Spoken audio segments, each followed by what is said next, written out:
Já de volta aqui com o TV Mar News, nesse momento 11 horas e 26 minutos. E olha só, gente, o governo federal publicou uma lista com exemplos dos produtos que devem compor a nova cesta básica. A ideia é que as pessoas, os brasileiros, comecem a diminuir a quantidade de alimentos ultraprocessados para garantir, então, nossa segurança alimentar. Vamos saber mais detalhes. O governo federal, através do Ministério de Desenvolvimento e Assistência Social, está sim preocupado com a saúde alimentar, com a segurança alimentar. Está através de um decreto divulgando aí, publicando uma lista com exemplos de alimentos que componham a cesta básica de todos nós brasileiros, dando prioridade aos alimentos, principalmente os alimentos naturais, como frutas, verduras, tubérculos, alimentos que compõem a nova cesta básica. É uma portaria com a relação que foi divulgada hoje mesmo, nessa quinta-feira, dia 7. A nova cesta básica foi criada por meio desse decreto, publicado na quarta-feira, dia 6, e a norma servirá para orientar as políticas públicas para garantir o direito à alimentação. Pelo decreto, a cesta básica deve ser composta por alimentos in natura, minimamente processados, evitar os enlatados, enfim, o que for de produtos naturais, principalmente aqueles orgânicos, e dando prioridade também no enfoque aí à agricultura familiar, que deve, como está sendo incentivada pelo governo federal atual e pelos governos estaduais. Até então, o governo havia divulgado apenas os nomes de 10 grupos de alimentos que passaram a integrar a cesta básica a partir dessa quinta-feira. Nós temos aqui mais ou menos uma relação desses produtos, como, por exemplo, feijão ou feijões, leguminosas, cereais, raízes e tubérculos, legumes, verduras, frutas, castanhas e nozes oleonogenas, carnes e ovos, também leite, queijos, açúcar, sal, óleos, gorduras, café, chá, mate e uma série de outros produtos que já fazem parte do dia a dia de cada um de nós e que agora faz parte de orientação para o governo do estado. Deixa eu ver aqui, tem uma senhora comprando ali, vamos... Bom, bom dia, senhora, por gentileza. Bom, não quer falar, a maioria das pessoas geralmente não querem falar, mas o que está nesse decreto é algo que na realidade é importante para a saúde. Evitar os embutidos, os enlatados e essa relação, além de uma infinidade de outros produtos, in natura principalmente, para fazer parte dessa cesta básica alimentar, segurança alimentar e, claro, a saúde que começa pela boca, que entra aí nos alimentos que são consumidos por todos nós brasileiros. Com as imagens do Chico Nogueira, aqui da Feirinha da Jatiuca, Fernando Palmeira para a TV Mar da organização Maratona de Melo, no canal 525 NET. Claro.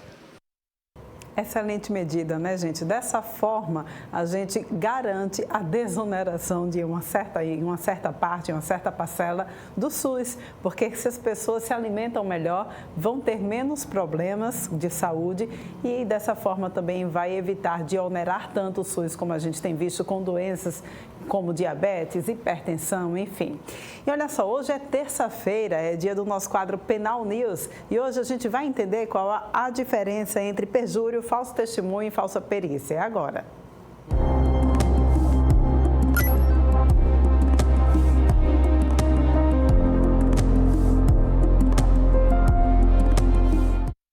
Já recebendo aqui no nosso estúdio Bruno Calado, que já está aqui com a gente. Bruno, bom dia para você, seja bem-vindo mais uma vez. Hoje você traz essa temática para a gente, que é importante a gente entender, vez ou outra a gente está sempre fazendo aí a cobertura de grandes casos, e aí fica sem entender o que é falso testemunho, o que é perjúrio, o que é falsa perícia. Afinal de contas, conta para a gente. Bom dia. Bom dia, Porlane, bom dia a todos os telespectadores da TV Mar, um prazer imenso estar aqui com todos vocês. Trago esse tema, Porlane, muito interessante, muito curioso também. E outra, qualquer um de nós pode ser uma testemunha amanhã em algum episódio. Às vezes você está fazendo uma caminhada na rua, presencia um fato criminoso e aí você é arrolado como testemunha, né? Às vezes você é vítima de um crime e tem que dar o seu testemunho sobre aquela situação. Então todos nós estamos passíveis de sermos chamados, invocados, intimados pelo Poder Judiciário para testemunhar algum fato. Né? E aí eu trago essa diferenciação entre falso testemunho, falsa perícia e o crime de perjúrio, que é um crime, digo de antemão, inexistente aqui no ordenamento jurídico brasileiro. Não existe aqui. Nos Estados Unidos existe, por exemplo. E eu vou dizer, muita gente, inclusive, acaba confundindo, Polânio, falso testemunho com perjúrio, certo? Mas o artigo 342 do nosso Código Penal, ele traz esse crime de falso testemunho e falsa perícia, certo? E nada mais é do que fazer falsas afirmações ou calar a verdade, ou seja, ou mentir ou omitir, certo?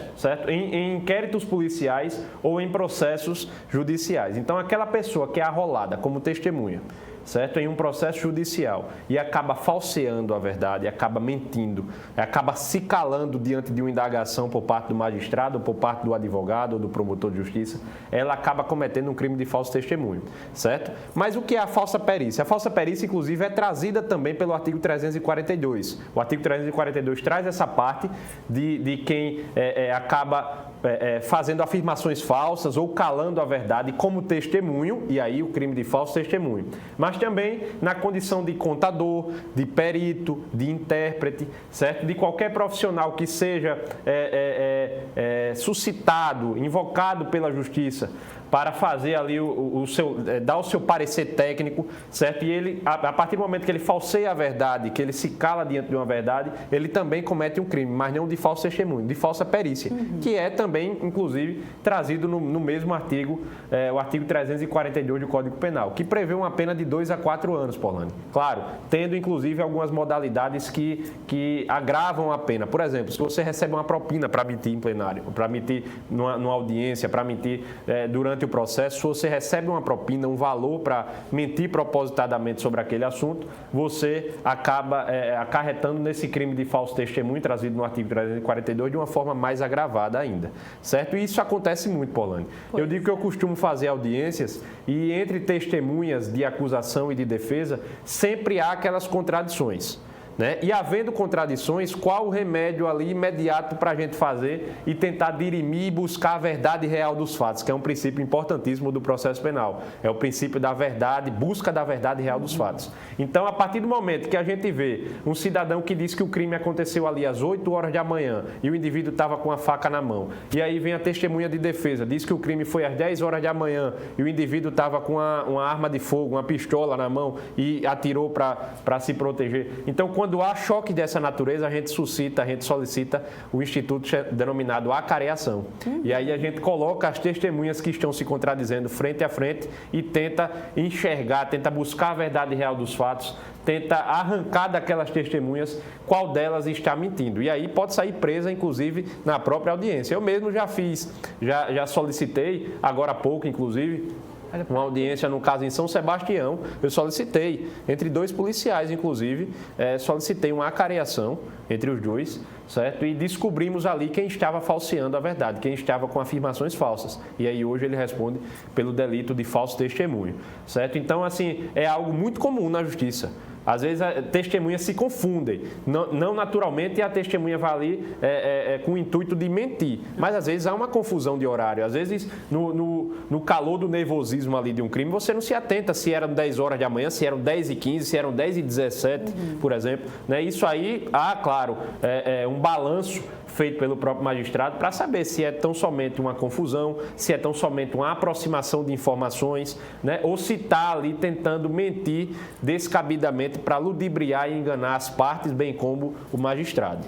Pois é importante, né, gente, a gente mencionar isso, porque tem muita gente que costuma mentir no dia a dia, mas mentir dentro de um processo penal não fica impune, não. Você vai ser penalizado caso você não haja com a verdade. Isso. E é importante a gente fazer essa diferenciação, que o Bruno conversa aqui, nesse caso, falso testemunho, e em casos que a gente, por exemplo, está vivenciando, vendo o desenrolar, por exemplo, dessa CPI da Braskem, é um bom exemplo, onde peritos em determinadas situações vão prestar o seu depoimento técnico sobre as questões, né? Sim. Então, se eles mentem também, não na CPI, porque a CPI não tem esse cunho processual ainda, né? Uma comissão parlamentar de inquérito. Se houver essa questão do processo, se mentir na perícia, também pode responder por crime, Bruno? Temos um caso aqui muito afamado, Paulana, o caso PC Farias. Exatamente. Né? Tivemos aqui uma problemática entre dois grandes peritos criminais. Jorge Sanguinetti e Badam Palhares. Trouxeram versões diferenciadas, com detalhes importantíssimos que chocaram, as perícias se chocaram. E aí houve essa movimentação para saber qual dos peritos estava equivocado, se era uma concepção subjetiva e técnica de cada perito para chegar naquele resultado, ou se estavam com intenções de ludibriar, né, o tribunal do júri que estavam acontecendo o julgamento do caso PC Farias. Então houve essa situação ilustrativa aqui muito afamada. E aí eu trago uma outra situação, que é a situação do perjúrio. Eu falei aqui que não existe crime de perjúrio aqui no ordenamento jurídico brasileiro. Existe, como já explicado, os crimes de falso testemunho e falsa perícia. Mas o que é o perjúrio? Eu expliquei que falso testemunho é quando a testemunha mente, que falsa perícia é quando um perito mente, né? E o perjúrio, ele acontece, Paulane, quando o acusado ou o investigado mente. Só que aqui, no sistema jurídico, no sistema judicial brasileiro, o investigado ou o acusado, ele não é obrigado a falar a verdade. Ele não é obrigado a se incriminar, certo? Existe um princípio muito famado em latim que ele diz nemo tenetur si detegere, certo? Que ele diz que ninguém é obrigado a produzir provas contra si próprio. Esse é o princípio. Isso aí, muito afamado, inclusive. Então, o acusado, ele pode mentir, dizer, não, eu não matei. E aí, mesmo todo mundo sabendo que foi ele ali que matou, ele pode mentir. Há um projeto de lei que tramita desde 2021, inclusive, tramita na Câmara dos Deputados, no Congresso, juntamente com o Senado Federal, claro, que quer incriminar, quer passar a criar o delito de perjúrio aqui no sistema jurídico brasileiro com a pena de 3 a 6 anos. Para o investigado ou acusado que tentar mentir, né, que tentar ludibriar, enganar o sistema judiciário, seja o advogado, ou o promotor, ou o próprio magistrado, ele responderá pelo crime de perjúrio, certo? Há uma tentativa de implementar esse delito aqui, muito embora eu ache infrutífera essa tentativa, porque existe esse princípio fortíssimo, né, do latim nemo tenetur si detegere, que quer dizer ninguém é obrigado a produzir provas contra si próprio. É o exemplo, por exemplo, do bafômetro, do teste de etilômetro. Você não é obrigado a soprar, né? Você não é obrigado a produzir prova contra si próprio, a dizer que você estava embriagado ali. Claro, existem outros termos, termo de constatação, né, o exame de sangue para a concepção da verdade, se saber se você estava com álcool no sangue, etc. Mas não é obrigado aquele investigado ali, né, se propor a isso. Não é obrigado você, numa investigação, numa blitz, você fornecer o seu celular, tome aí a senha e tal, pode ver todas as coisas. Não é obrigado. Você pode fazer isso, né, para tentar se isentar, o famoso quem não deve não teme, e aí apresenta, né, a prova dessa natureza. Tem casos, inclusive, aqui que eu pedi para que um cidadão que estava respondendo pelo crime de homicídio, ele cedesse a sua indumentária, a sua roupa, para que fosse submetido à perícia e vistoriado se tinha ali periciado se tinha moléculas de sangue, por exemplo, na roupa, se ele teve envolvimento de fato naquele assassinato. Então, assim, ele forneceu por vontade própria, mas se ele dissesse, não quero, a polícia não pode chegar aí pedir, a não ser por um mandado de busca e apreensão, né? Que aí é uma determinação a requerimento do delegado de polícia, da autoridade policial, de quem quer que tem interesse, né? Que faz esse requerimento ao magistrado e o magistrado determina a expedição do mandado de prisão para que haja a busca o mandado de prisão não, o mandado de busca e apreensão para que haja, né, a tomada daquele bem que pode estar envolvido em uma situação delituosa. Muito bem, então esclarecido aí pra gente, a gente vai acompanhando o desenrolar também, né, dessa novidade, será que vem ou não vem essa questão do perjúrio aqui na Justiça Brasileira? A gente vai acompanhando e eu tenho certeza que você vai manter a gente informado. Com certeza, Paulo. Se vier, vai ser muita gente presa, porque naturalmente é como aquela afamada música, não era eu, né? Então é muito comum que o acusado ou o investigado negue prontamente aquela situação, é o instinto, inclusive, de quem é investigado e quem é acusado, é o instinto mais natural negar, né, a comprovação de uma negativa de autoria. Mas se vier o crime de perjúrio, muita gente aí vai acabar sendo presa. Pois é. Bruno, muito obrigada mais uma vez pela tua participação aqui, tá bom? Eu que agradeço, Paulane, e mando um abraço, um forte amplexo em cada um de vocês. E a gente vai agora...